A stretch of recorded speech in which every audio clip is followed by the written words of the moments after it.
Greetings, everybody. A big thank you for listening. This is Hear Her Sports, the Female Athlete Podcast, and I'm your host and producer, Elizabeth Emery. Once again, we have another terrific episode. There's so much I love in this conversation with 16-year-old skateboarder Bryce Wettstein, from her description of skateboard tricks, her board, and parks, to a really interesting take on being creative and analytical in her sport. I've been thinking a lot more about how she describes losing control during creativity. I'm so appreciative that Bryce made time for me even as she was recovering from a cold, so a big thank you to her. If you are not adept at the language of skateboarding, head to the show notes at hearhersports.com for links to tricks Bryce talks about, along with a bunch of other stuff. So, let's get started. Here today is Bryce Wettstein, a professional skateboarder and the 2019 USA National Champion for Women's Park Format. This summer will be the first time skateboarding is in the Olympics, and Bryce is on the Team USA Skateboarding with a shot at skating park in Tokyo. Bryce travels a lot to compete, keeps up with school, surfs, plays volleyball, and writes songs on her ukulele. She's been skating since she was very young and even has a little wooden bowl in her backyard. Welcome, Bryce. I'm really excited to have you here on the podcast to talk about skateboarding. Hi. Nice to meet you. Nice to see you. Thank you for that nice introduction. Oh, you're welcome. Congratulations on all your recent successes. It really is exciting that it's coming at a right time with the Olympics right around the corner. Thank you. Yeah, it's all really crazy and new, and we're all just embracing it. It's pretty insane. Yeah. So skateboarding will make its debut in Tokyo. So could you start us off with an introduction to Olympic skateboarding? Yeah. So Olympic skateboarding has recently just developed over the past couple of years, and girls all around the world have taken the sport, and guys, and we've all kind of been in it, seen the artistic side of it, and all of a sudden it's developing onto an athletic playing field on this big, huge stage in the Olympics. So I think we're all just pretty freaked out by it, like in a good way, because it's so new and it's a completely new asset to skateboarding. Mm-hmm. So we're all taking it in together, and it's definitely new for every single person. So it's just kind of like this big evolution in our life now. But you've competed in skateboarding. I mean, competition in skateboarding isn't new. Is that correct? Yeah, competition has been in skateboarding for a while now. The distribution of the contest skating has gone so far in the past years too. Mm-hmm. Can you talk about how skateboarding in the Olympics will be judged, and what the judges will look for and how the scoring will be done? Well, all I know right now, I know that a lot of this is very new, so we're still kind of taking it in firsthand. We're not completely entirely sure, but right now, based on the Olympic qualifiers formatting, the way the judges are looking at how to judge the skaters are based on style, speed, flow, trick difficulty, how much creativity is in the park, how much the skateboarders are making the obstacles look different from everybody else, because everybody has their own different fluidity and style that they showcase on a skateboard, so everyone makes the park look different. So I think the judges are really looking at each individual skateboarder and seeing the things that they do, how hard their tricks are, which lines they plan out, because each skateboarder has their own method of madness, so it's just really cool to witness. Right. Do you know what the park's going to look like?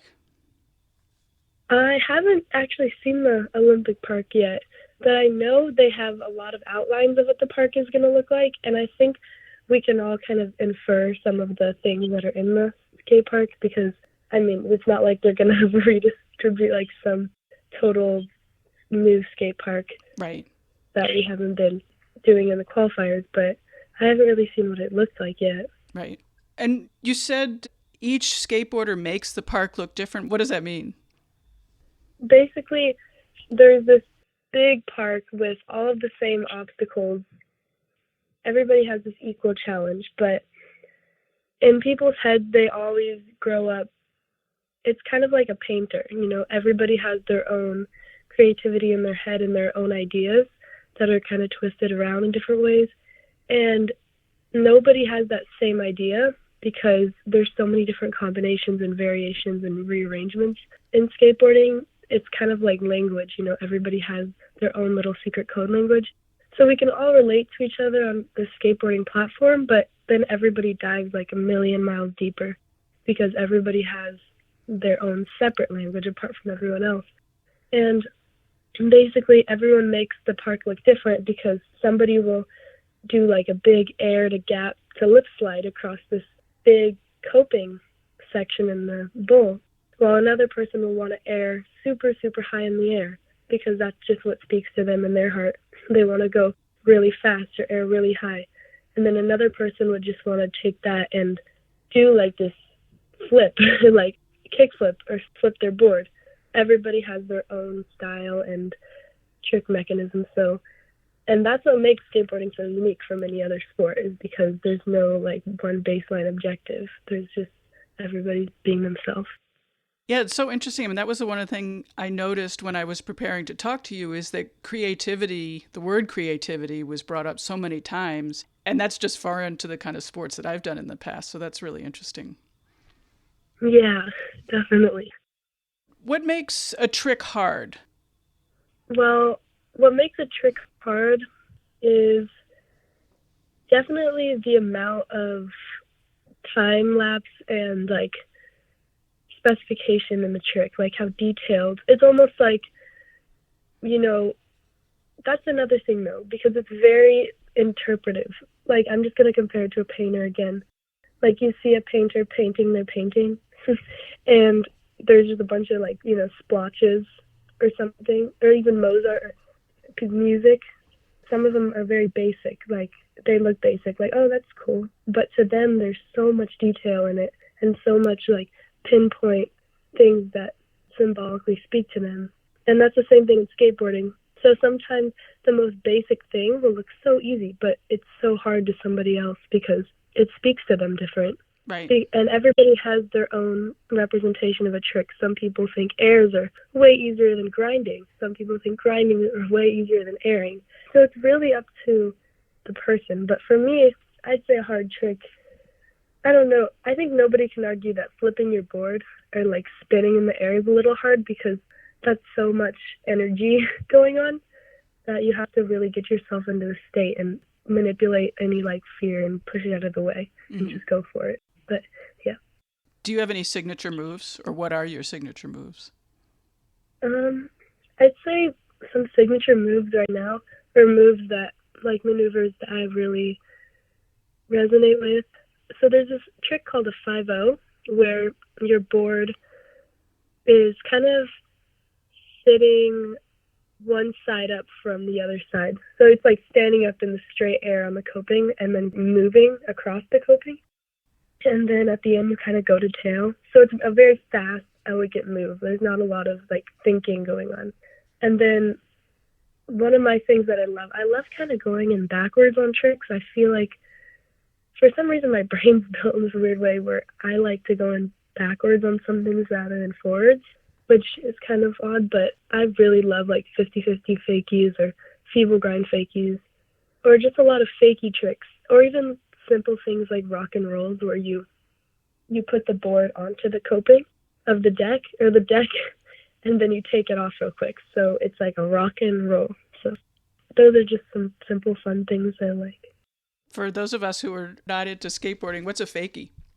Fakie is, okay, imagine a big roller coaster, and you're on the roller coaster and you start going reverse on the roller coaster, like going backwards down a hill. Oh.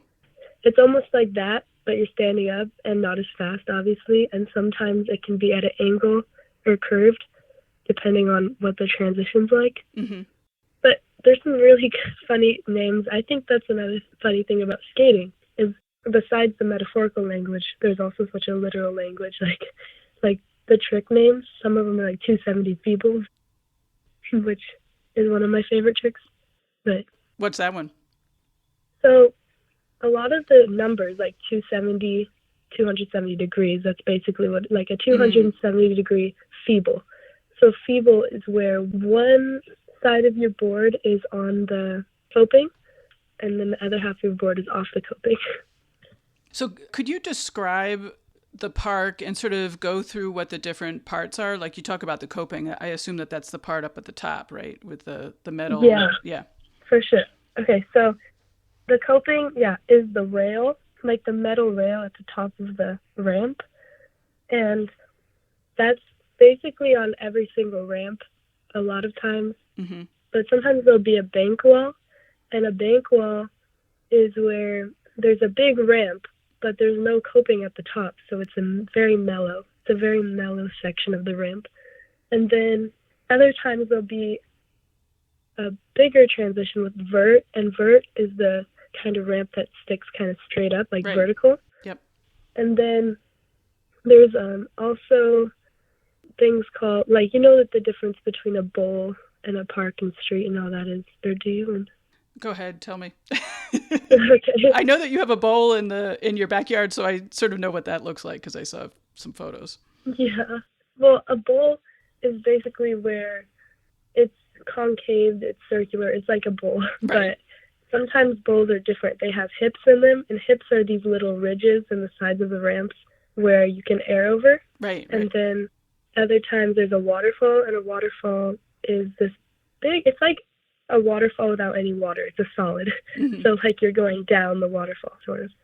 But yeah, those are like some basic elements of a bowl. And then the park is basically taking all these different ramps from the street course, which is on the street more, Mm-hmm. and the bowl, and kind of mixing them together, and you get all these different like variations of obstacles. I love that there's all this language and names of the tricks and names of the parts of the park. It's really awesome. Yeah, it really is. It's beautiful. It's like, yeah. Yeah. What's it been like to be on the national team leading up to the Olympics? I mean, like, do you have kit? Do you have camps? Like, how's that working? Well, since it's so new and fresh out of the water, all of us are really, really close. We grew up together, skateboarding and doing all of these fun competitions, all these different competitions, even before there was bigger and bigger competitions like the qualifiers. So we know each other, and we're really close and family friend oriented. So we usually skate a lot together, but then sometimes there'll be like a national team summit where we all get called up to go and have like a media day, or just a get together day where we learn when all these different events are and what we can do and how we need to just believe in ourselves to get there. Mm-hmm. And then honestly, to be on a national team, it's really crazy. I just remember the first time we got that email, we were all really confused though, because skateboarding's never been on that kind of platform. So we were just like taking it in, like, wow, this is really happening. Not only is skateboarding going to be in the Olympics, but we get to be on the team, which is such an amazing thing. I'm like so grateful for that. So we're all really happy. But yeah, the team is close. It's just we all kind of live a little far apart. So when we do get together, we're all really happy to see each other. Right. Is it weird to bring competition into sort of the culture and, all that other stuff that you were describing that's part of skateboard and has been part of skateboarding for so long? I'd say it's a little crazy. Like the Olympics versus something like the X Games or Vans Park Series, which are other platforms. I think what makes it so different is that the Olympics brings so many sports onto this big playing field, and it's really an amazing thing to see skateboarding there. But before that, there was X Games, which was a little similar, but I think it's not weird that the competition is coming in. It's just kind of like a new asset, so we're all treating it a little bit like another skateboarding day, mm-hmm. with a little out of pressure at times because we want it so badly. I think it's just mixing in and blending in, right, a little. Do you like competing? Yeah, I really do love competing. I think it's a lot different than being by yourself on a normal day because there's so much more energy and hype and crazy emotions that happen. But I really, really enjoy competing because of that, because it's your chance to showcase your love and your passion with your friends too, and with your team, with your family. They're all really supportive. And competitions, we've been doing them for so long now that they seem just kind of a part of us in a way. So yeah, I really enjoy it. What's the process from now until the Olympics to actually get on the team? Well, right now we're going into our 2020 season. So our 2019 season had just finished up, and we've gotten all of our things tidied up from that. So now we're going into the 2020 season, and we're still on the team. But I think now until July, we're all really, really working hard. I think that's the biggest thing. For me, I'm trying to eat a little healthier and just trying to stay more and more focused on my dream, because with skateboarding, that's the thing. Sometimes your ideas bounce around a lot and you can become scatterbrained because there's so many things you want to do. So I'm just learning how to prioritize that a little bit and trying to fit in things that I really, really want to work on to bring into competition. So I'd say that's the main thing, but I don't think that any of us, or me at least personally, is changing that much based on a normal day of skateboarding, because I think as long as you're following your heart and still being yourself, that's enough to get you to your dream, as long as you keep working hard. So I'm not changing that much. How do you train? Usually I just go to the skate park, and there'll always be someone that I know there, and then probably because it's such a tight community. Right. And my friends and I will try new tricks together, and sometimes I'll just go to the skate park alone and try new tricks and stay there in my little world and bubble for a couple of hours.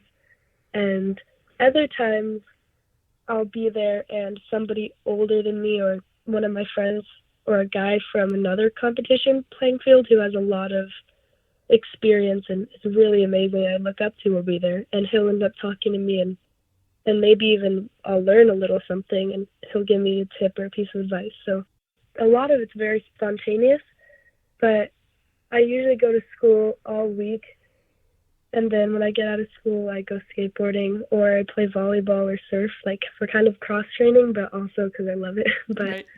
Yeah. What's the process of developing a new trick? I mean, do you imagine it in your head and then bring it to the park, or does it just happen when you're skating around?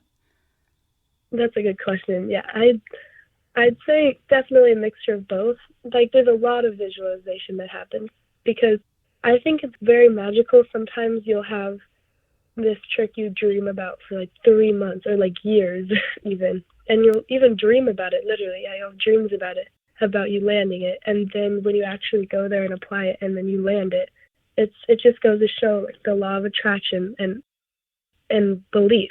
Belief is the biggest part of learning a new trick, and also like a lot of visualization. Sometimes though, you'll just be there and this like magical thought will pop into your head, this idea, and you'll be like, oh my gosh, I just want to try that. So it's like an experiment at work. You're experimenting with these like possibilities that really, they never end, because there's so many different kinds of them.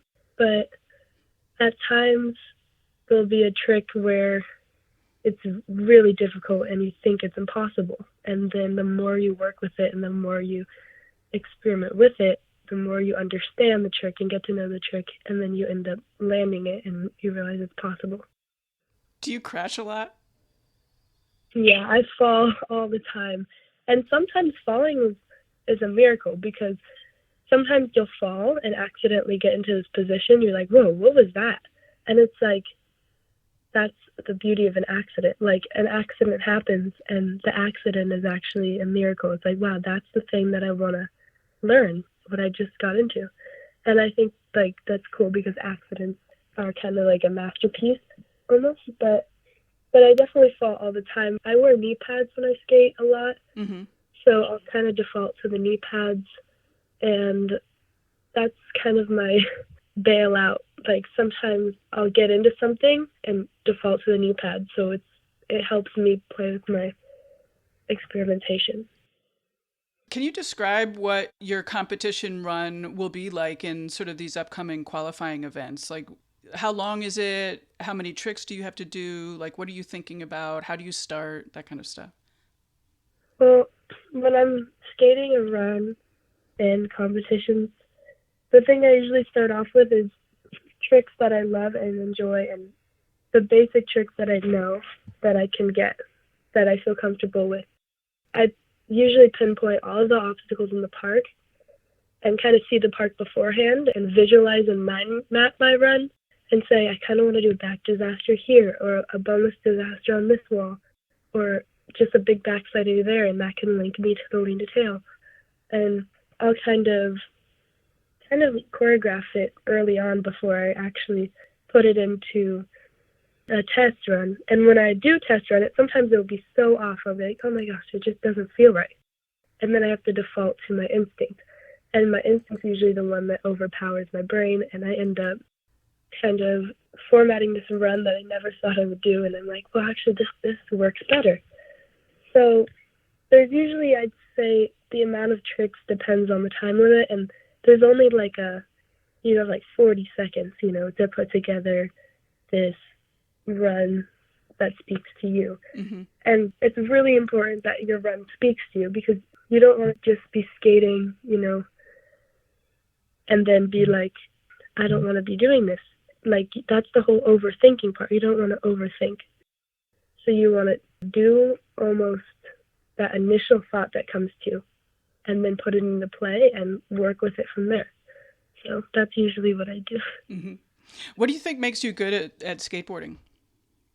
I'd say at the end of the day, definitely hard work. I mean, the more hard work I put into it, I feel like it earns me the ability to have a good run or to be able to be consistent, because I know I've been working hard and focusing. And I think what makes me good is I think I just believe, honestly. I just want to learn how to believe more. Mm-hmm. And sometimes you'll go and do something and you'll be like, oh my gosh, why am I doing this? Or you'll doubt yourself. And I think as soon as that doubt comes in, you're like, no, you just can't doubt yourself. So I think once I learn to believe in myself more and really be confident, even more confident than I already am, because there's so much to learn. You never stop learning. So you've talked a lot about belief and being confident. Have you always thought about that? Do you do mental training? Is this a new tactic? Like, where did it come from?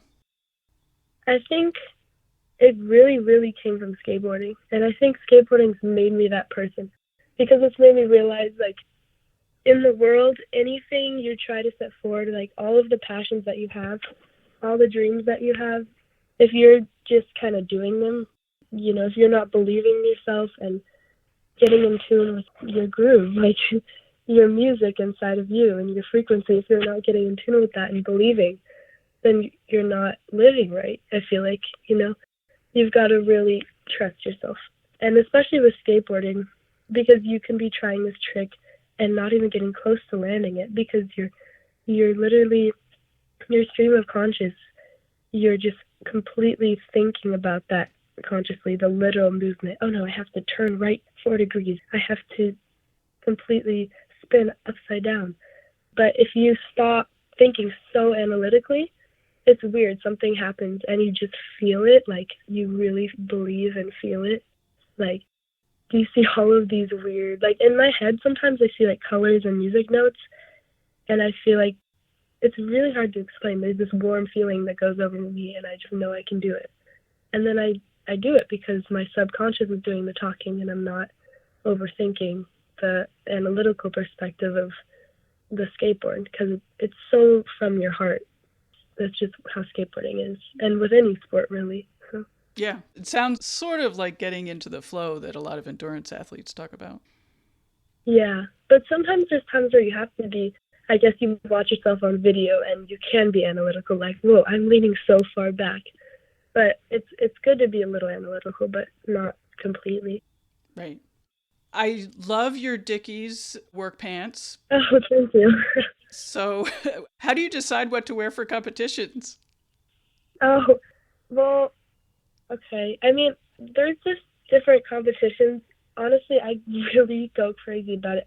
I have some outfits out and I try 20 on. I'm like, nope. But that's just me on any given day, kind of. But then other times I'll wake up and I'm like, I'm wearing this. I just feel this, Right. But it definitely depends on the day. I'd say weather conditions if it's hot. But usually I'd always wear pants or some sort of overalls, and comfort to me comes before anything. So if something feels completely comfortable but it's very plain, maybe I'll spice it up and draw on it a bit or draw something that I feel represents me. In competition, I always wear something that has meaning to me, like that I can, draw, and I'll always draw like a little music note or something, or a little star. Just there's a couple symbols that I feel like in competition I love having. So I'll usually do that, or a polo shirt, or just a little collared shirt. Something simple but sophisticated. It's simple because it looks simple, but then it's sophisticated to you because it has a simple meaning. So, yeah. Nice. Are you going to have a Team USA uniform at the Olympics? Yeah, so they're making these designated uniforms for us to wear. Right now we have a red and blue big jacket, and we also have a white and black vest, sort of.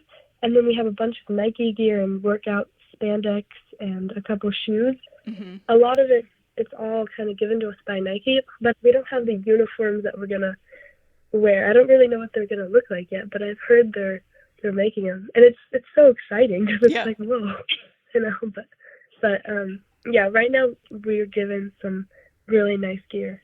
We just went to this Nike facility a couple weeks ago, and there was these fun basketball courts, and they led us through a couple stretches we should do before we, work out. So. Mm-hmm. Well, that's fun. Yeah. Describe the equipment that you use, which it basically is the board and the wheels. So describe those and maybe what you like and, like what's important. Yes. For me, definitely mob grip tape on my board. Mob grip tape, it's flexible and it's durable grip tape, but also it leaves room for, I always decorate my grip tape. Maybe I'll cut out some flowers and put it on the grip tape, or draw in Sharpies on the grip tape.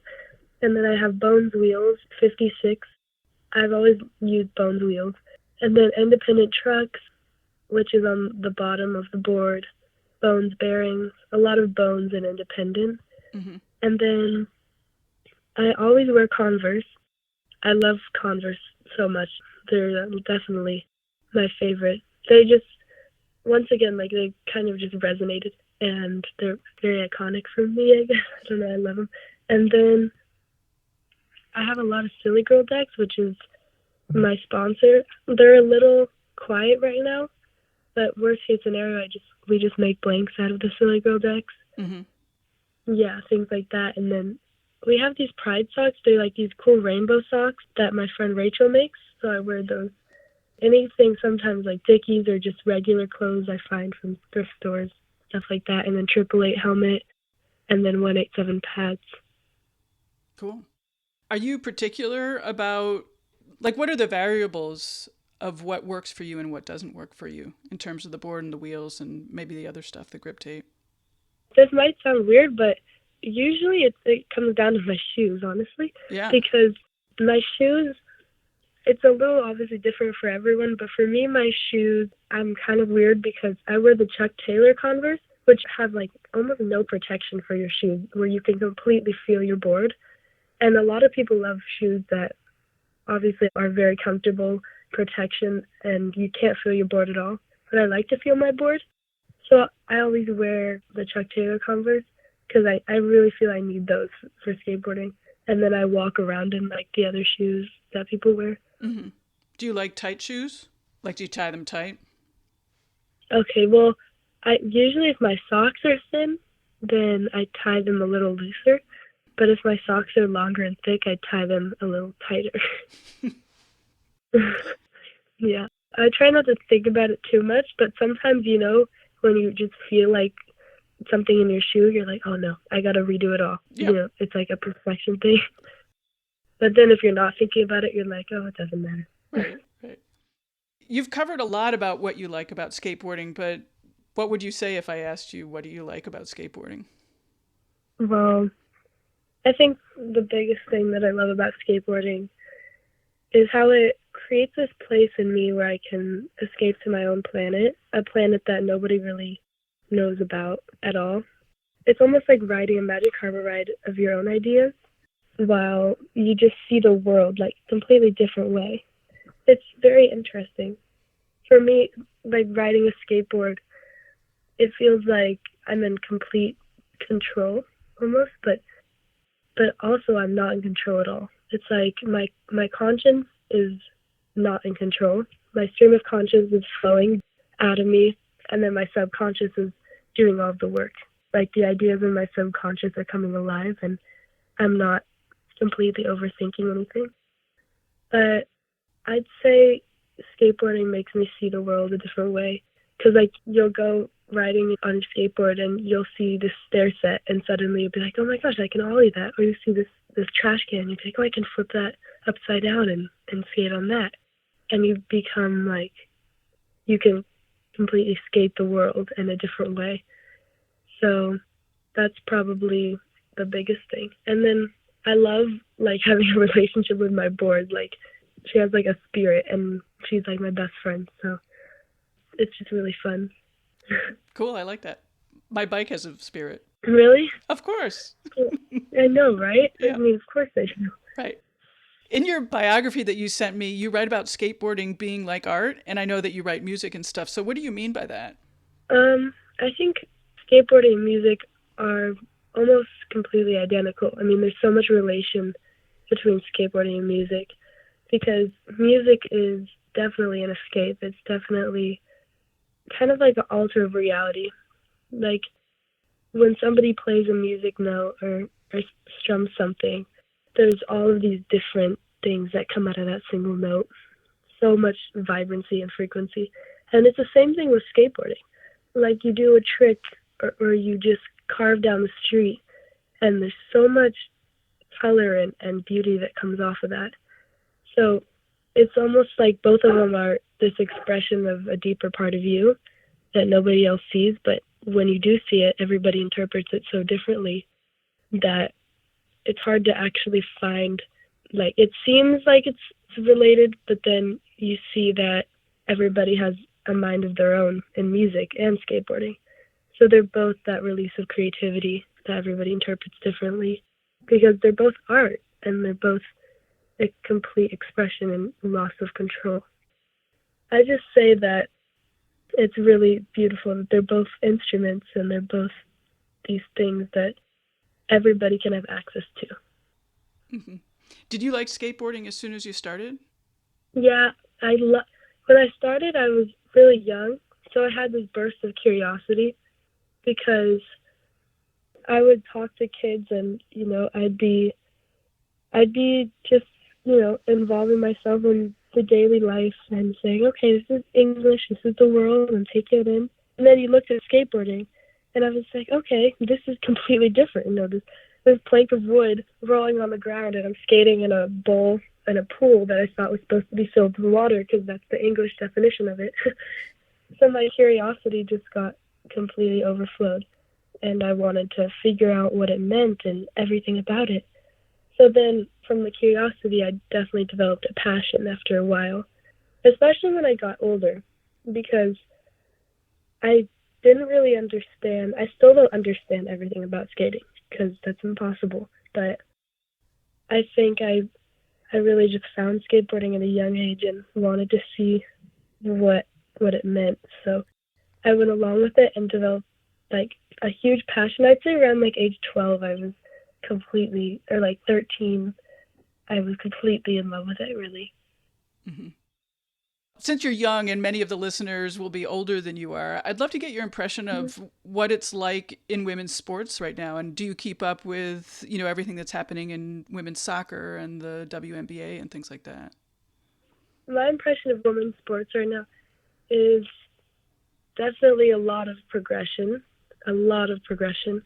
I mean, I think the progression comes from all of these girls being influenced by each other, because one girl one day said, I'm going to overachieve this point. I'm going to follow my heart and do this. And then somebody followed that and said, well, if she can do it, I can do it. And then before you knew it, all these girls are chasing their dreams. So when I look at, like the soccer, women's soccer, I don't follow a lot of it that much, but when I do look at things like that, I'm kind of in disbelief because I think the way our world's evolved is there's like an endless amount of progression, and it's still progressing so much. So I'm just really honestly thankful to see that and happy to be part of this generation. So it's really, really fun to see. Yeah, I'm envious of you being sporty at your age in 2020. I think that's great. Yeah. Oh, thank you. Is it equitable in skateboarding? Is prize money equitable? Do you feel it's equitable? Yeah, I definitely do. I was kind of around when that whole debate of, the equal pay was getting brought up between men and women. And when they finally did get equal pay, I think I was like 13. I still didn't understand it that much, but now I look back and I say, wow, that's amazing, because that's how it should be. A girl's doing her passion, a guy's doing their passion on an equal playing field. It should be an equal amount of prize money. So when we do good in competitions and you end up doing your best, honestly, that's not like, sometimes people be like, oh, yeah, you get a lot of money, you get this. And I'm like, yeah, I'm so thankful for that money, and it's definitely very equitable. As a woman skateboarder, that's really amazing. We can do our passions and have fun and play around on the skateboard and get paid for that, which is crazy. But at the end of the day, I'm really, really sick. I'm doing it for my happiness and because it's my passion, and the money I'm thankful for it, but I would never do anything for the money, I don't feel like. But it's crazy to see that we get paid for doing what we love. So I'm just thankful for that. Yeah, I think it's great. The Olympics are coming up, so this question may be a little bit hard, but what's next for you past the Olympics, I guess, maybe? Like, do you have a long-term goal? Well, I definitely have a lot of different ideas, a lot of different directions. Some of my long-term goals, maybe even after the Olympics, which is crazy to think about, but it probably consists of a little bit, college. I really love neurology, and I love languages, like the metaphorical aspect of languages and the literal aspect of languages, like how, people all around the world can understand each other speaking a language, and how it's so crazy. But I love neurology. I would love to get into that or do some linguistics. And then also skateboarding forever, no matter if it's competitions or just traveling the world and skateboarding, maybe writing. And then also another dream would be something with music. I love music so much, and I love being able to write music. So if people could just get joy out of listening to my music, that would also be really, really awesome. Mm-hmm. But yeah, definitely skateboarding, music, some college, trying to figure out maybe science. I've always been into science or writing or journalism, things like that, probably. Those are some ideas. Yeah, you mentioned traveling. You travel a lot. How's that been? Yeah. Honestly, every single place is so different from each other. Yeah. I think every single experience there's been something there that's changed me as a person, for sure. Especially places like China or France. You see, like, those places are so different, but they're so similar because they've both changed me in similar ways. I'd definitely say my favorite place is France right now. Mm-hmm. That place, when you think of a place you've been to and all of the memories there, and it's like, whenever I leave on the airplane back home, as much as I'm happy to go home, I've always cried on the way back home, because it's like leaving that world behind and going back to another world. And as much as you love the other world, it's like you're leaving that world behind only to go back to it later on. But all of the places have been so amazing. Like Brazil was really fun, and China was really fun and chaotic, which made it fun because we were chasing taxis a lot. We had to try to get into the taxis, and one of my friends, he left his phone in there and started chasing after the taxi. Yeah. And then Brazil some of my friends are from Brazil, so it's like their hometown, and all the people there are so much fun. And we were on the beach in Rio, I think. Yeah. And that was really magical. The first place I've been to, I think, out of the country was Sweden. And Sweden it's so artistic, and it's Europe. And everywhere in Europe I love Europe a lot. It's my favorite. And your next competition is in Peru. That should be interesting. Yeah. I'm really excited to go there too, because people speak Spanish there too. So I've always wanted to be around a climate and like try to acclimate to somewhere that spoke another language. It's so much fun to hear people speak another language, but also, I mean, Lima, Peru, I can't believe we're going there. It's crazy. I always like to ask about food, and you mentioned that you're trying to eat more healthy. What are you doing? Yeah. Well, up until like 2 days ago, I was trying to set a boundary, like no unhealthy sugar. And, last night we had like s'mores, but I mean, but sometimes, like I'm trying to be able to run in the morning on an empty stomach and then just eat eggs after, like healthy fats and things like that, and just be mindful. And then, of course, there's those days where you just want to have fun and roast some s'mores. But up until that point, just not always eating all the time, unhealthy sugars, making better choices, things like that.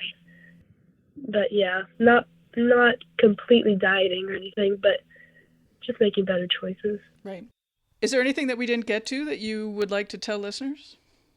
Maybe they should really get into skateboarding, or find a dream that they can hang on to and chase it. Because I think, obviously, like, I don't know, we're all put on this planet for a reason in life, and you've got to go for your dream spontaneously or map it out and be analytical, but whatever method works for you, and don't let somebody take that away from you.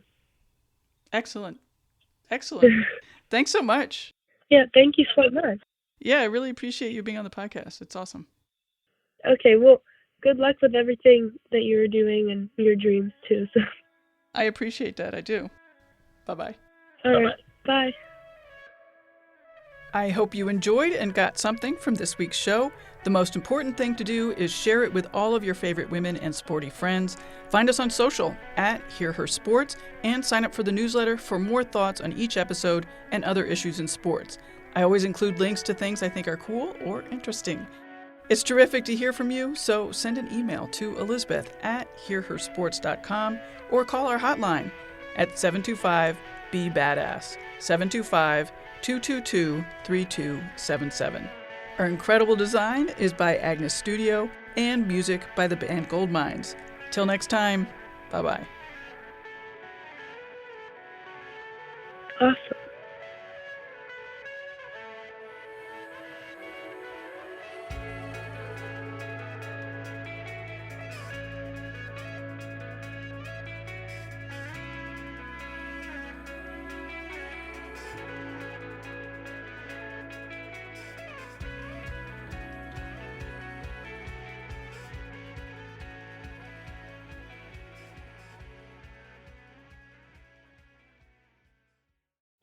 Whether you are a brand new runner or you've been running for years, there is always a new way that running can change your life, and this is what the Planted Runner is all about. Being planted also means you're ready for growth. You can start exactly where you are right now and get better. I'm Coach Claire Bartholic, and I've coached hundreds of runners of all ages and abilities with science-backed training, nutrition, and mental strength techniques. And on the Planted Runner podcast, I'll share it all with you. You can be a better runner at any age. I'll show you how.